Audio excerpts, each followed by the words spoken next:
ever since. A spiritual being. Growing up, Papa would always preach themes of inner peace, appreciation, and hope. Guru Raji, also known as Prabhupada, was one of his idols that inspired him to live such a spiritual and loving life. When I was really young, anytime Papa would try to share his spiritual knowledge with me, I would watch some scriptures. I'm always yelling at him to leave me alone. I was too young for all of this. And several years later, he'll still share his wisdom about inner peace with me. And it resonates with me as a grown adult. I don't lie, I don't bother to argue with anyone. Because everyone's a reflection of myself and of me.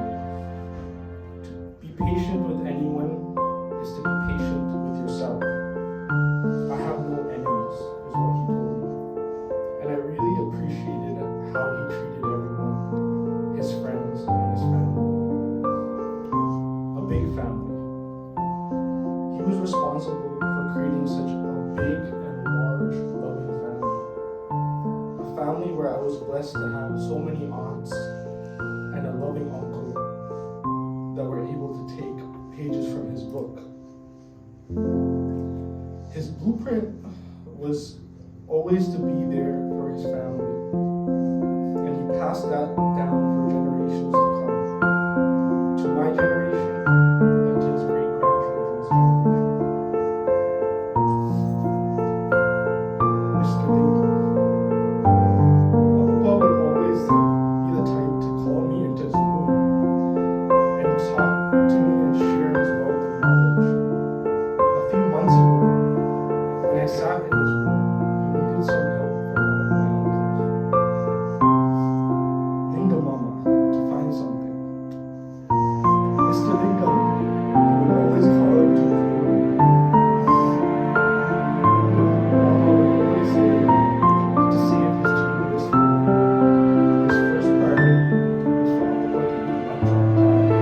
They would always bicker, playfully arguing with each other.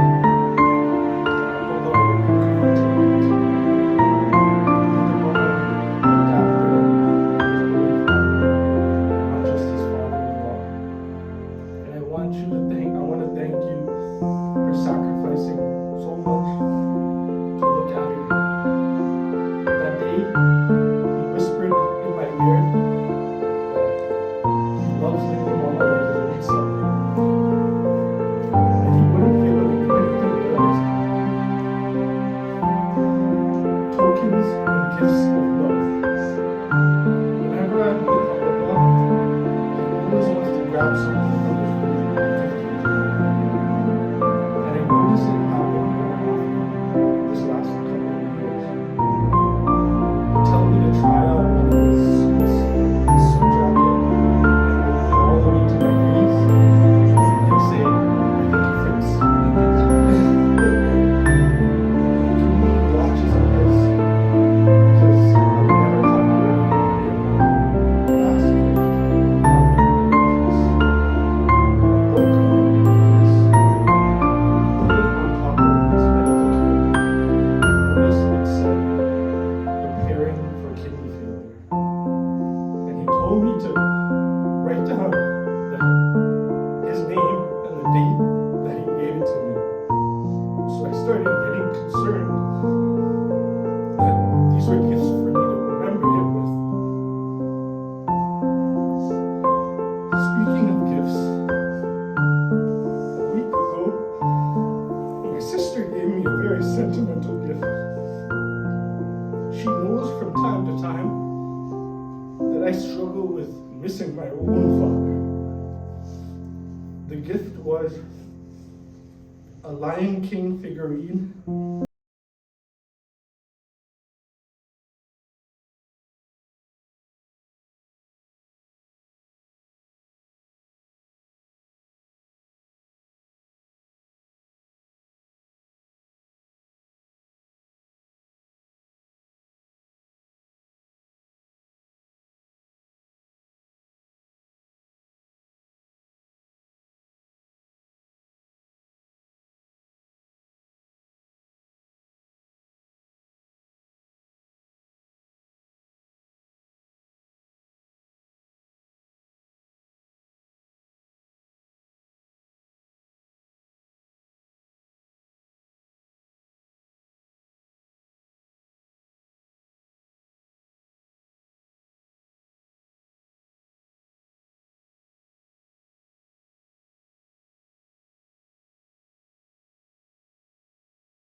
to a wife or a new great grandchild, he has my promise that they will know what a beautiful man he was to me when that time comes. That's why putting together all these videos here that you're seeing is so important to me. Sitting at home, watching all these videos of Apapa from early childhood to my young adult years really let me see throughout all his life, he was so present, so sweet, and so kind. Everyone got their hug and kiss as young kids, all the way until we were grown adults. That same affection made it all the way to his great-grandchildren.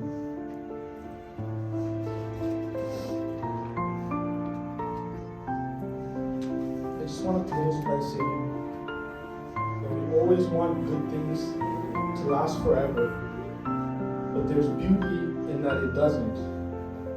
We shouldn't be sad that something is coming to an end, but we should be happy for moments that actually happened. And I'm infinitely grateful that I had such an amazing Apapa for all these years.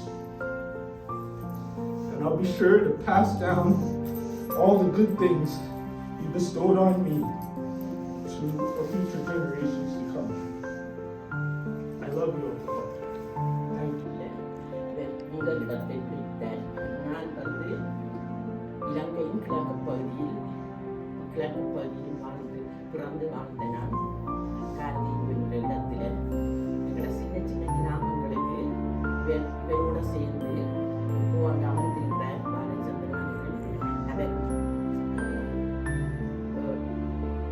ஒரு சிவகுமாரங்களும் 3 பேருமாக சேர்ந்து தான் எங்கள் பகுதிக்கு இந்த ocean of பீஸை எடுத்து வந்தவர்கள் கூறுறார்கள்.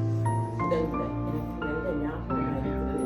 எங்கள் வீட்டில் தங்கி அவர்கள் ஒவ்வொரு சின்ன சின்ன கிராமங்களுக்கு செல்வார்கள். எங்கள் அப்பாவும் அம்மாவும் இதை நான் நினைக்கிறேன் 83ஆம் ஆண்டு இப்படியான ஒரு பாக்கியத்தை பெறுவதற்கு ஒரு காரணியாக அவர் இருந்தார் என்று நினைக்கும் போது மிகவும் ஆனந்தமாக இருக்குது. அவரது சேவை இப்ப எல்லோருமே கூறினார்கள். அது சொல்ல முடியாத அளப்பெரிய சேவை. மற்றது நான் சுருக்கமாக சொல்லுகின்றேன். உண்மையிலேயே அவர் வந்து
அந்த அவ்வளவு சண்டையும் படையக்கில்ல உற்று நாளாவது கோவிச்சாரா இந்த ஒரு கூட்டம் போடுறது சிரிக்கிற மக்கள். அப்ப நான் எப்போதும் கேட்பேன், என்ன யாருன்னு கேட்கிறீங்களே, நீங்கள் யாருன்னு சொன்னாங்க. அவர் சொல்லுவார், ஓ ஸ்ரீராமனுக்கு அனுமான் மாதிரி, ஸ்ரீ கிருஷ்ணனுக்கு கிருஷ்ண பரமாத்மாவுக்கு அர்ஜுனன் மாதிரி, பிரேம் ராவத் சொல்லுவார், துணிஞ்சு சொல்லுவார், சிகிச்சையோட தான் சொல்லுவார், சீரியஸ். எப்போதும் நான் சண்டை போடுறது தான் இருப்பேன். ஆனால் எனக்கு ஒரே ஒரு பயம் நடந்து குடிக்கலாம் கிடையாது. அந்த மாதிரி அவர்களுக்கு ஆச்சரியமே இருக்கு. நான் கதைக்கிறது ஆச்சரியமே இருக்கு. சொல்லுவார், போதும் பிறப்பும் இறப்பும் ஒன்றாகத்தான் நான் செலிப்ரேட் பண்றேன். செலிப்ரேட் பண்றதா பெருமை. இறப்பை எல்லாரும் அழுதலும் தான் கண்ணீர் வடிக்கணும். அப்படி இல்லை. அவர் போது சொல்லுவார், அடிக்கடி நான் எடுப்பேன், காலையும் எடுப்பேன், பின்னேதான் சாப்பிட வாங்க அந்த கருத்து நல்ல சாப்பிட்டா கிடைக்கும். இல்லை, நான் இப்பவே நான் இப்ப மறுபடியும் எழுதுவேன். நான் கேட்ட கேள்விக்கு மறுபடியும் எழுதுவேன். இறப்பும் இறப்பும் சமமாக எப்படி எல்லாம் அழுது உணர்வுதான். செத்த உடனே என்ன செய்யும்? அழுது உணர்வு. அப்ப நீங்கள் எப்படி அது சமமாக கொண்டாட ஆண்டவனால கிடைக்கப்பட்ட பிறப்பு. நான் அப்போது நான் அழுத நான் எனக்கு வேற பாசை தெரியாது. அந்த அழுதியை தவிர வேற பாசையை தான் கருத்தேன். பிறகுதான் எல்லா பாசைய தமிழ், சிங்களம், இங்கிலீஷ் எல்லாம் கிடைச்சது. இப்ப நான் அந்த பிறந்த பொழுது, அந்த நேரம் நான் எந்த பாசையும் தெரியாமல் அழுத நான் தான். நான் அழமாட்டேன். இருப்பவர்களை நான் அழ வச்சுட்டு தான் போவேன்.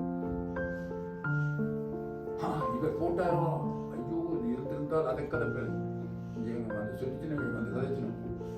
அதை கதைப்பாரு, இதை கதைப்பாரு, நான் அதை அறிஞ்சு கொள்ளலாமே, இதை அறிஞ்சு கொள்ளலாமே என்ற ஏக்கத்தில் தான் இருக்கிறேன். அப்ப சொன்னார், நான் பிறக்கும் போது அழுத நான் தான், பாசை தெரியாமல். நான் எனக்கு இப்ப எல்லாம் பாசை எனக்கு தெரியும். ஆனா இறக்கும் போது நான் அழவே மாட்டேன். மற்றவே அழ வச்சுட்டு நான் சிரிச்சு கொண்டு போவேன். இதை நான் நேரடியாக பார்த்தது ஹாஸ்பிட்டல், ஆஸ்பத்திரியில் நேரடியாக பார்த்தது. சாட்சிக்கு இங்க இருக்கிறார், சாட்சிக்கு டாக்டரும் இருக்கிறார். டாக்டர் வந்து என்ன சொல்றார் தெரியுமா? மெடிக்கேஷனை பற்றி அவர் கதைக்கிறார். இவர் என்ன கதைக்கிறார்? மெடிக்கேஷனை பற்றி கதைக்கிறார். என்ன சொன்னார்? அவர் மெடிக்கேஷனை பற்றி கதைக்கிறார். என்ன கொடுத்தவங்க பற்றி, நர்ஸை பற்றி கொடுக்கிறார். இவர் மெடிக்கேஷனை பற்றி கதைக்கிறார். கண்ண மூடினார், திறக்கவில்லை. மகளுக்கு இங்க வருகிறான். அவருடைய கிழமை நல்ல அவருக்கு ஏக்கம். என்ன கண்ணை மூடிக்கொண்டு திறக்காம குழந்தை பிள்ளை பெற்றார் நித்திர உள்ள பிள்ளை தனிமையை உணர்றது. அப்போதோட தன்னை பார்க்கணுன்றதுக்காக போனை நாங்கள் என்லாய் பண்ணீங்க, 2 கையால் பிடிப்போம். அதே மாதிரி மகன் இருக்கிற சாட்சியாக இதை பிடிச்சு பார்க்க என்ன பார்த்தவன் நான் அதுக்கு என்ன பார்த்தா தெரியுமா? அதுல சூரியன் இருக்க வேணும், சந்திரன் இருக்க வேணும், வெள்ளி நட்சத்திரங்கள் இருக்க வேணும் நினைக்கிறேன். அந்த ஒளி கடைசி, அந்த கடைசி நேரம் அந்த ஒளியை அந்த பிள்ளை அந்த நேரம் எப்படி அதை கண்ணை திறந்து பார்க்க தண்டு விரலால் கண்ணை திறந்து பார்க்க 100% சுய உணர்வோட போனதென்றால் இந்த புறவைதான் நான் பார்த்தது இல்லை. நான் எத்தனையோ சித்தவையை பார்த்துருக்கேன். நான் செய்த தொழிலும் அப்படிதான். ஆனால் எத்தனையோ சித்தர்களை பார்த்திருக்கிறேன். ஆனால் இவரை பார்த்த பொழுது சுய உணர்வு, அந்த உணர்வு அத்தனையும் இருந்தது. நீங்க சொல்லிடாது இவர் சாக போறாரு ஒரு தூரம் சொல்ல மாட்டேன். கண்ண மூடினார், அனுபவிச்சார். இவ்வளவு காலம் அனுபவிச்சதான் அனுபவிச்சது. நான் போறேன் கொள்ள போறேன்னு இழுக்க இல்லை, சளி அடைக்க இல்லை. ஏதோ நான் கேள்விப்பட்டனா முந்தி சேடம் இழுக்குது போய் பேரங்க கொண்டெல்லாம் சொல்றவே. இதங்க சேடம் இழுத்தது. அந்த அமைதியாக கண்ணை மூடிக்கொண்டு. ஆனா ஒரே ஒரு ஆள் தான் அதுல துக்கப்பட்டது. என்ன துக்கம் தெரியுமா?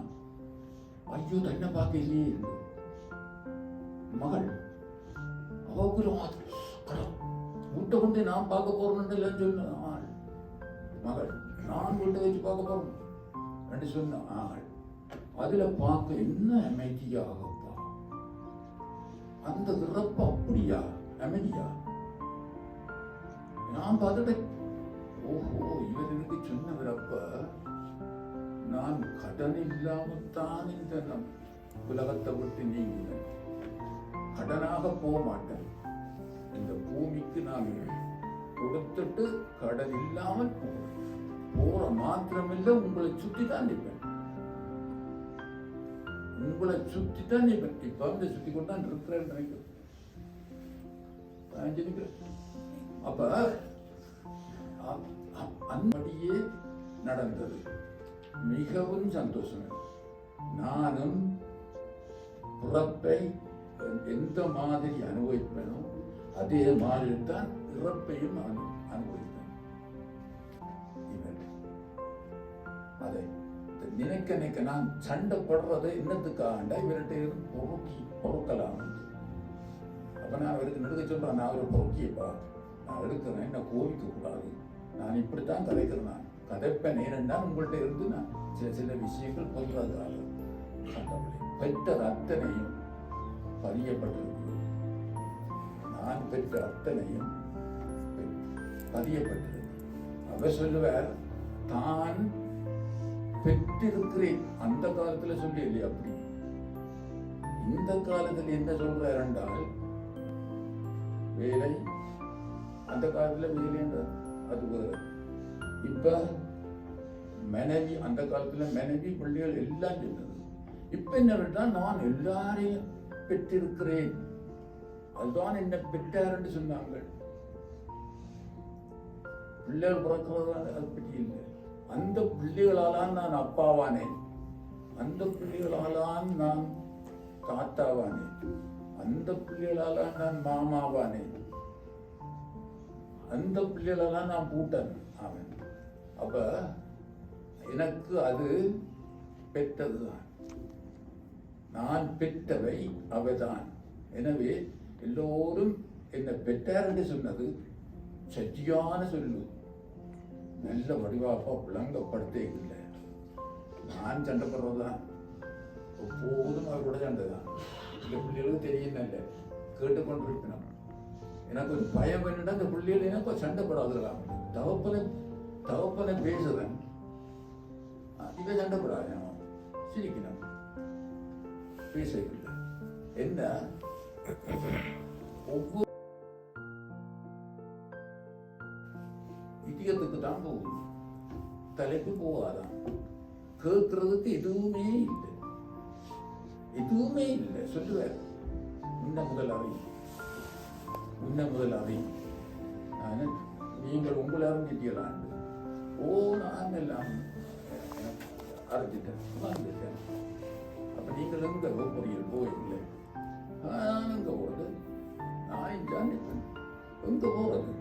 மனிதன் அப்புறம் உடம்பு கொடுத்துருவேன், கடன் தீர்ந்துடும், எடுத்த கடன் கொடுத்துருவேன்.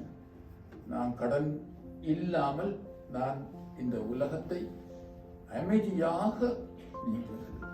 தனக்கு சாவில்லை என்று சொன்ன சொல்லு என்ன பார்த்துட்டு நான் அப்படி சொல்லுவேன். ஆனா இனிமே நான் சொல்லுவோம் எனக்கு சாவில்லை. என்னட்டு வரும் வராது. ஹாஸ்பிட்டல்ல எல்லாரும் இருக்கணும் கொள்ளணும் பார்த்தேன். மகளும் இருக்கிறான். எனக்கு ஒரு ஆசை இருந்துச்சு. இவ்வளவு காலம் கோவம் பெறுவோம்னு பார்த்தோம், கோவம் பெறையில்லை. இதுல பார்த்தா சிரிக்க வைக்கணும்னு சொன்னேன். உங்களுக்கு அந்த மூச்சை தந்த கடவுள், இந்த மூச்சை தந்த உங்களை படைச்சவன் இன்னுமே சாகையில்லை. நீங்கள் என்னப்பா சாக போறீங்க? ஆர் சொன்னது உங்களே? ஆர் சொன்னது உங்களை சாண்டு? சிரிச்சாரியப்பா, சிரிச்ச மருந்து ஊசி ஏத்துனதுனால இந்த பேக் ஆவன் இருந்த பேக் மூடி இருந்தப்பா. அந்த மாதிரி சிரிச்சாரே. இந்த பிள்ளை இருக்கிறாள் கேளுங்க, சாட்சியோட நான் சொல்றேன். அது சிரிச்ச மாதிரிய பார்க்க அடே அது பட்டு வேறண்டு பார்த்தேன். அட கோபம் இங்கேன்னு நான் கேட்டும் போட்டேன். என்னப்பா அந்த காலத்துல நீ கோபமே இருந்தது சொன்னீங்களே, எங்கேப்பா கோபம் போடுதுல? அது வந்தது, அது தண்டை வேலையை பார்த்து போட்டு போச்சுது. நான் அதை பற்றி அது வெறும் போகும். இப்ப வேறே இல்லை. ஏன்னா நான் அதை கவனிக்க இல்லை. நான் அந்த கோபத்தை இதை கேட்கறதுக்கு நான் அங்கேயப்பா போறது.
கொழும்புல இருக்கும்போதும் தவறாமல் சற்சங்கங்கள் பங்கு பெற்றுவர்.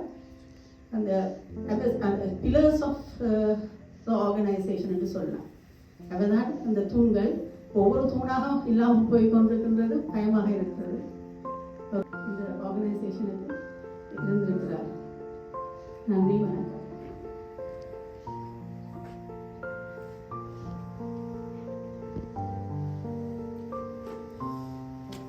patient, and on behalf of the family.